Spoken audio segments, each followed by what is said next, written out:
let me take the opportunity. Let her get it all out. And when I felt that she had got it out, so I was like, okay, so, hey, baby, well, I love you.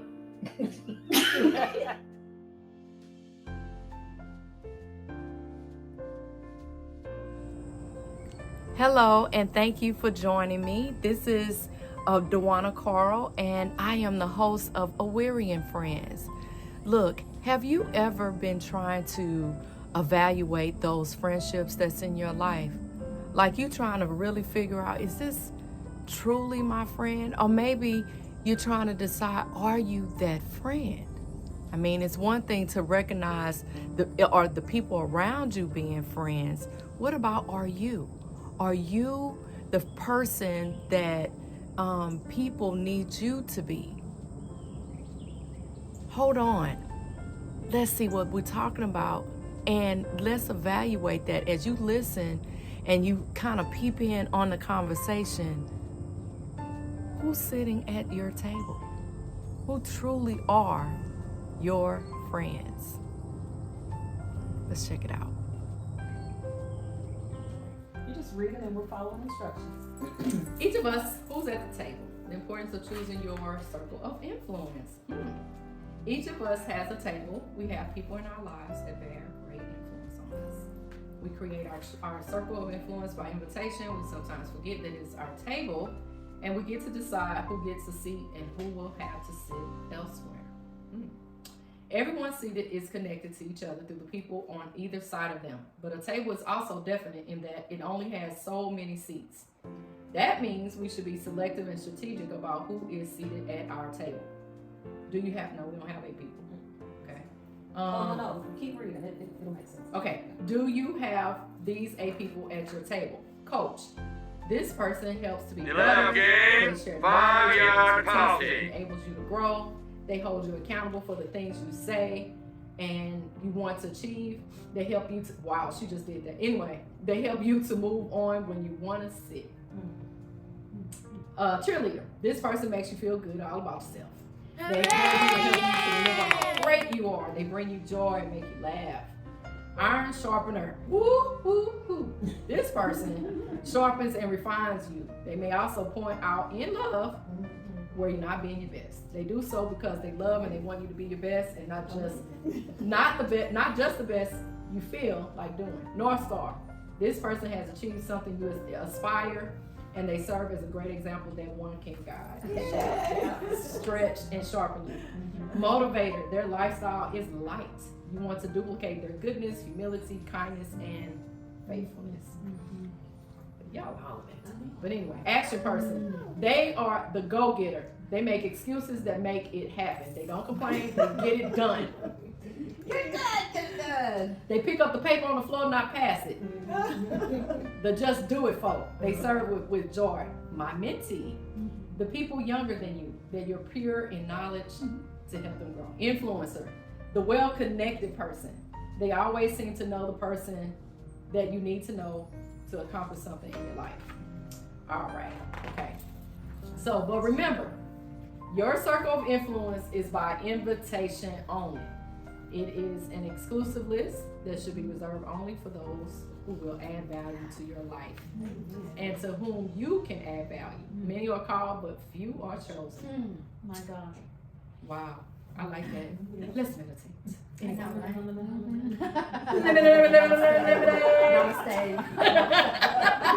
I'm sorry. Anyway. Okay, so let's look at the people at your table. Okay. All right, this is what we do? Okay. All right. What does it say? Who will really be by your side? Are we writing? It's gonna give us a... Oh, okay. Who should be at your table? Will anyone write your name? Do you have empty seats? If so, you must fill them. If someone's name is on more than one seat, what happens when they're no longer here? What is your plan B? Who will fill your seat? What is surprising about your board of directors, are they all at your church, your job, your school? Are they all family members? Are they all male, female? Comment, everything around your table must be positive. Is there a negative Nancy at your table that you should not invite? Maybe I shouldn't invite myself anyway. They bring bad energy to your life. You must eliminate. These folks need to have a seat somewhere else. Not in my table. Haters. I don't want them around. Haters. This person is unhappy, wants you to be unhappy too. They are jealous, sometimes mass envy with limited expectations, expressed in sly remarks and nasty comments. They secretly want to, a name just came to my eyes. Love them from a distance. Help us, Lord. I ain't lying, I almost had a vision. Anyway, they secretly want to achieve what you have. Man, God, thank you, Jesus. But they lack the confidence to try, so they attempt to make you believe that you can't. Wow. Limiter. The person is limited by their negative views and want to box you into their narrow, focused worldview. They can't see past their limited vision and attempt to cut your vision down to their comfort level. Invalidator. This person is just nasty. They see the world in terms of all that is wrong and not only, I need to highlight this. They see the world in terms of all that is wrong and not only see the glass half empty, but somebody spinning the glass. Oh God, that's a bad. My goodness. Can I see me? Okay, this going on the pocket. Anyway, what was that was so good I lost my space. Anyway, they are hurt, so they take out their hurt on the world. Spectator. This person's just taking up space. They are just happy to be there. They do not take away from you, but they don't add value either. They will not engage you in robust dialogue. I just had another vision. Ooh! Ouch! These are your yes people. Oh yeah. Yeah, it looks Yeah, good. it's okay. Yeah, it's okay. Girl, why you let me walk around with two different earrings? There's nothing wrong with that. Why you let me walk around with a blue shoe and a black shoe? You know I can't see that. Oh my goodness. Exactly. Something in my nose. Yeah. Girl, you ain't tell me I had a stain on my back. Exactly. Oh my God. Yeah. They never say no or offer a solution. But don't just invite people to your table or deny them a seat. Give them a reason to want to be there. Here are the things you should always serve at your table. Love, openness, honesty, authenticity. I can't even say the word. Reciprocity, peace, inspiration, motivation, innovation, and compassionate. You ain't ready. Confrontation. I hate confrontation with passions. Oh, say that again. Could you read that again? It say, this what it say. What it say is love, openness, honesty, authenticity, reciprocity, peace, inspiration, motivation, innovation, and compassionate confrontation. Now, your board of directors must be narrowed down to one person. Look at your table. Choose the person you could not imagine. Oh. You gonna make me cry? The one you can't see yourself living. Oh Lord. Choose the person that you could not imagine your life without. Do they know that? Have you ever told them how special they are in your life? Isn't that beautiful? Gosh. Take action. Life is too short. Tell them you may be exactly what they need today. Dear blank, I'm in a meeting. The speaker is making us write this note. I want you to know that my life is nothing without you. Thank you for being there for me. Make sure you mail it. Oh, That's beautiful. Oh, that's it? So you know what? I wanted to see that. I wanted to really see that list again because it makes me think about how we reflect even on ourselves. Are we one of those people? So, in certain times of our season or our life, are we doing some of those things? the table. rectangular table. Rectangular Three on table. each side and two of these. The table, and that's work. We're talking about doing the work. Man, this work. This is what we need to have. If we don't have those positions filled, be praying about it. I need a coach. Well, I want to see the other part where it was talking. The negative part, I Yeah, gotta work wanna on see that so the- I can That's get to what the I'm saying. That I'm, Right. I 'Cause I want got to see some where high I school to do. identify. Jackie, Some do things. you have a scanner? Or we can just take a picture. Oh, With the yeah. phone. You just take a picture of it. You guys have it.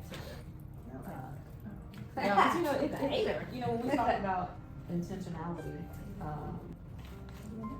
being intentional, you know, Philip's death made me intentional, y'all. It did. It made me think about, you know, when he passed, you know, he had his group of friends, and Leon and Sean invited me to a little gathering with all of the friends. There were about 15 of them, and he was like, "We've never had a death in this group of friends," and they didn't know what to do. They didn't know what to think. And they just wanted to have you come and just talk to them. You know, like, what do we do? What do we, you know, how do we encourage? How do we're like lost, you know? And so I didn't know how I'm like, I don't know if I'm in a place emotionally. This was just a few days after you passed, maybe a week. And I'm thinking, can I do that? You know, and I prayed about it, and the Lord gave me address books, old school address books. I went and I bought address books. I put a picture of Philip inside, and then my brother's keeper. There was a poem that I found that talked about, "Am I my brother's keeper?" That's what he gave to me. And so we went around the room and we talked. You know, they told stories. Everybody had a funny story. By the end of it, we were all crying about things, and they were saying how, yeah, I remember when Philip was going through this, he reached out and gave back. I remember when this, you know, and the last time I saw this person was this, and I hate that I didn't get that chance to. And so I passed out the address books. I said, what happens if you lose your phone? What happens if, I said, I'm going old school tonight. I want everybody to go around this room and to put everybody's phone number in this book. You know, and so when that person comes to your mind, you know, when they reach out and you don't have a chance to call back, be intentional about it, because you don't know what they're going through. You don't know if that's the last time that you may speak, that you may have a chance to see them.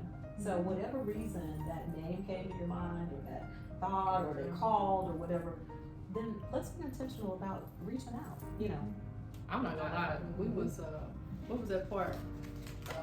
There was something, well, yeah, that nice nasty comments right there, I was just like, I had a vision, like a mug. What vision? What do you mean? Well, I mean, I thought about that person, and I thought about how I am one of those type of people that always make excuses for people being ugly to me. But then when you're doing it on a regular basis, and there's no real, you know, when you were saying about having that real in-depth type of conversation, like where I can just really be myself. But you missing that, but you know it's like this disconnection. Like, I think you're cool, but you're really not. You really not. You really. Barry said something one time, and I thought that was really like, okay, who gave you that? He said, you know, there are snakes with legs on them. You know that, huh? And I said, what?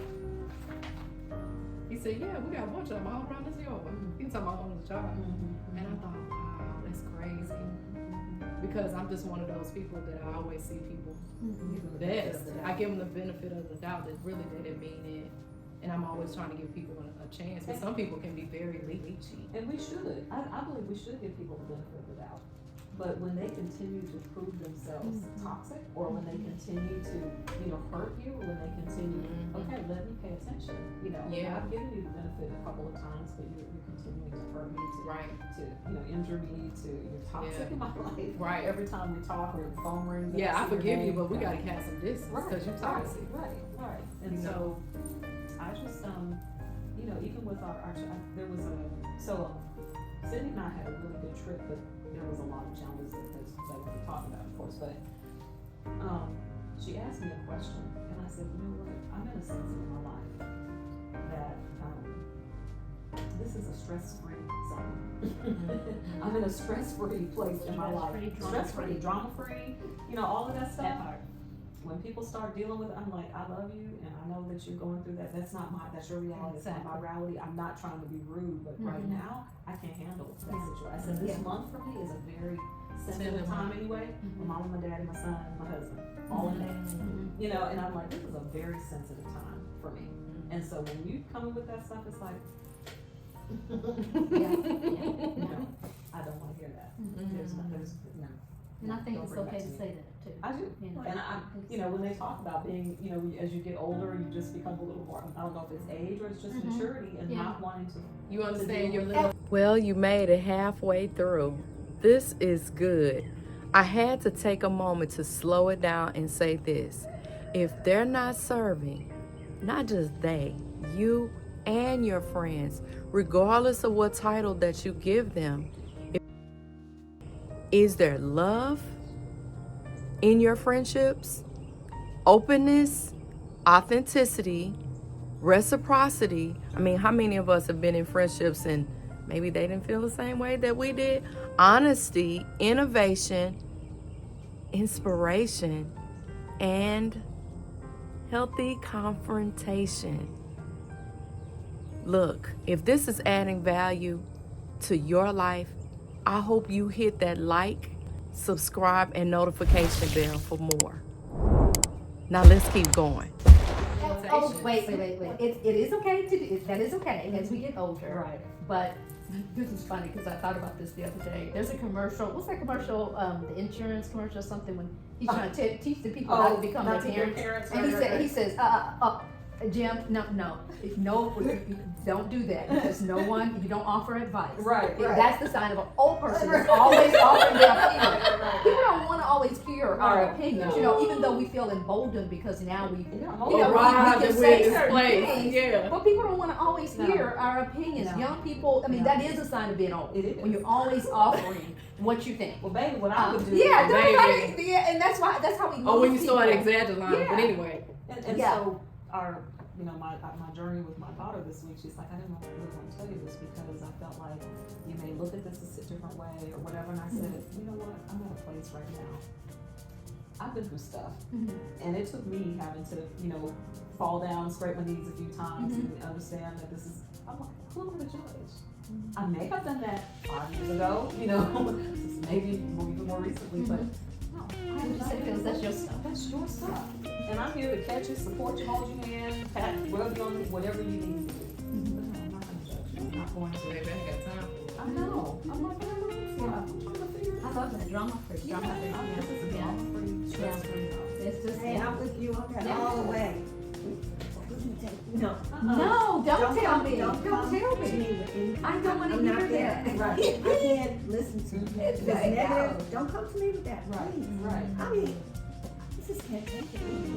And the reason I wanted to hear that part about the negative ones, and I believe in just evaluating myself. I mean, not just on the good stuff, on the bad stuff. Am I some of this? Am I some of this? Not even.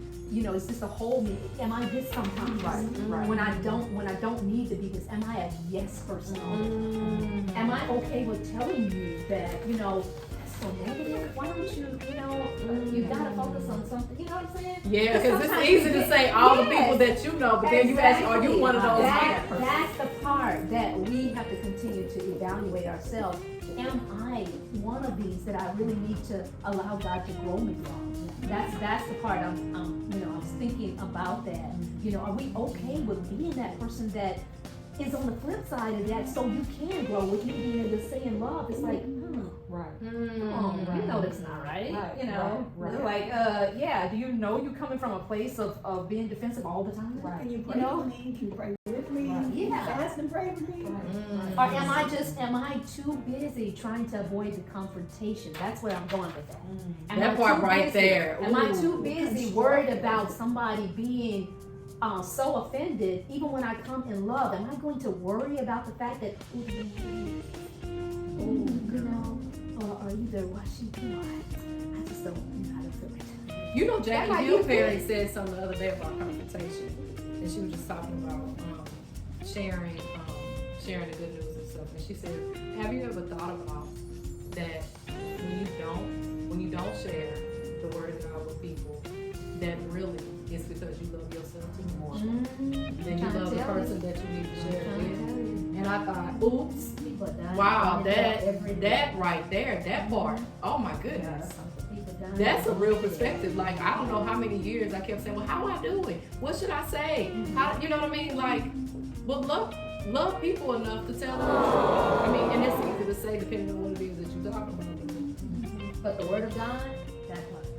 Yeah, but I mean, like, and going to hell, and I've had some times where I've been challenged in my faith where I felt like the Spirit of God wanted me to share it, but I was more concerned about how I would be perceived.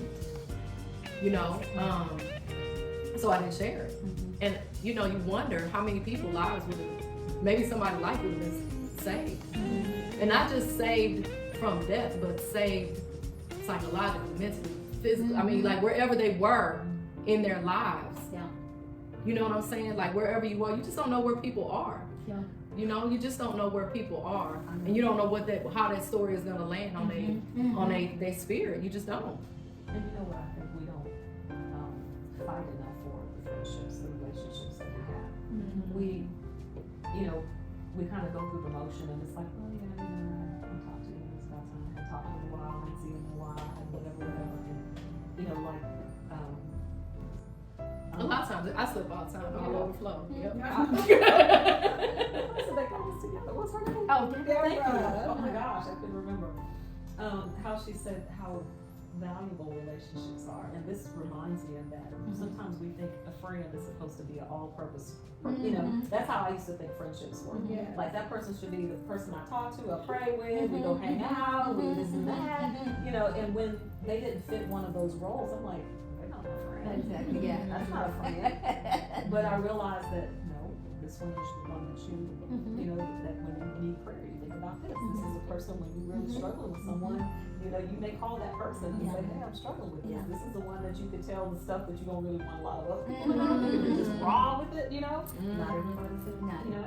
And so, you know, then you got maybe your road dog, then you got you know, so there's different relationships. Different relationships, you know, exactly. So now it's taken me a long time to understand that, but I embrace those things. You know, Like I have a girlfriend now.